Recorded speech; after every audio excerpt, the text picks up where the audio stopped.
ऋतु वर्णनम में आज हम लोग हेमंत ऋतु को पढ़ेंगे।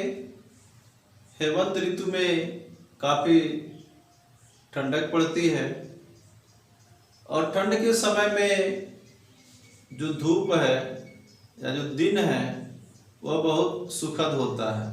उसका बड़ा ही सुंदर चित्रण इस श्लोक में है कि अत्यंत सुख संचारा मध्याह्ने स्पर्शतः सुखा दिवसा शुभगात्या छाया सलिल दुर्भगा। अत्यंत सुख संचारा मध्याह्ने स्पर्शतः सुखा कि मध्याह्ने स्पर्शतः दोपहर के स्पर्श से अत्यंत ही सुख का संचार हो रहा है। दोपहर के स्पर्श से अत्यंत ही सुख का संचार हो रहा है। दिवसा शुभगात्या यानी सूर्य के कारण दिन सुखद, सूर्य के कारण दिन सुखद, किंतु छाया और जल कष्टकर प्रतीत हो रहे हैं।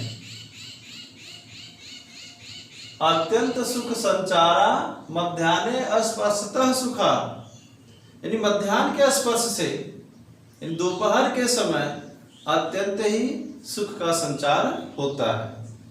दिवसा शुभगात्या यानी सूर्य के कारण दिन सुखद होता है, किंतु छाया और जल कष्टकर प्रतीत होते हैं। अगला श्लोक देखेंगे कि खर्जूर पुष्पाकृति भी शिरोभि पूर्ण तंडुले शोभन्ते किंचिदालंबा सालयः कनक प्रभा। खर्जूर पुष्पाकृति भी खजूर पुष्प की आकृति के समान शिरोभि सिराओं वाले पूर्ण तंडुले चावल से पूर्ण सालयः कनक प्रभा सालयः यानी सुनहरे धान की बालियां शोभन्ते किंचिदालंबा यानी लटकती हुई सुनहरे धान की बालियां सुशोभित हो रही है। खरजूर पुष्पाकृति भी खजूर पुष्प की आकृति के समान शिरोभि सिराओं वाले पूर्ण तंडुले चावल से पूर्ण कनक प्रभा सालयः सुनहरी लटकती हुई धान की बालियां सुशोभित हो रही है।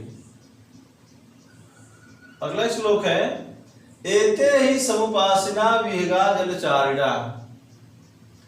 विहगा जलचारिणा यानी जल में विचरण करने वाले पक्षी कहाँ है? जल के समीप यानी जल के समीप बैठे हुए जल में विचरण करने वाले पक्षी नावगाहन्ति सलिलम उसी तरह जल में प्रवेश नहीं कर रहे हैं जिस तरह से प्रगल्भा युवाम कायर व्यक्ति युद्ध भूमि में प्रवेश नहीं करता। यानी जल में विचरण करने वाले जल के समीप बैठे हुए पक्षी जल में उसी तरह प्रवेश नहीं कर रहे हैं जिस तरह से कायर व्यक्ति युद्ध भूमि में प्रवेश नहीं करता।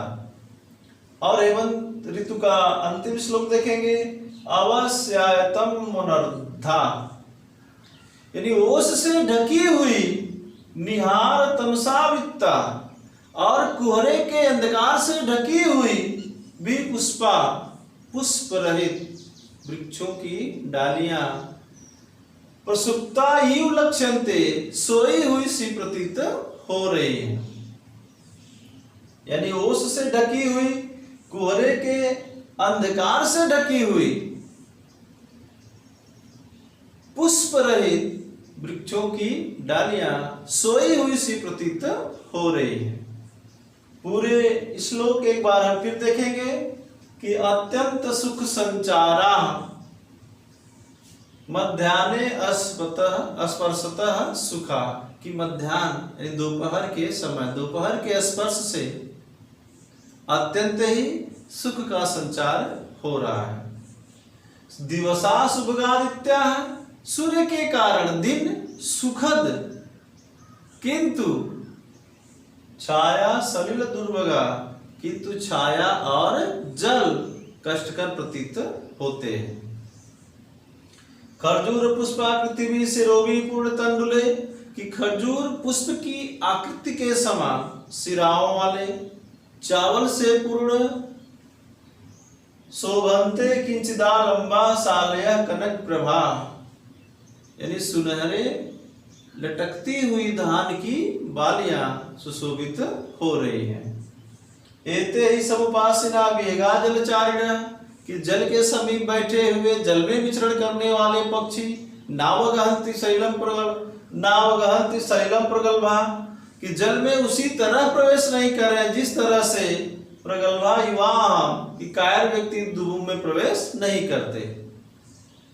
अवसायतम मुनद्दा, यानी ओस से ढकी हुई, निहार तमसाविता, और कोहरे से ढकी हुई, कोहरे के अंधकार से ढकी हुई, सोई हुई सी, पुष्पों से रही सोई हुई सी वृक्षों की पत्तियां, वृक्षों की डालियां प्रतीत हो रही हैं।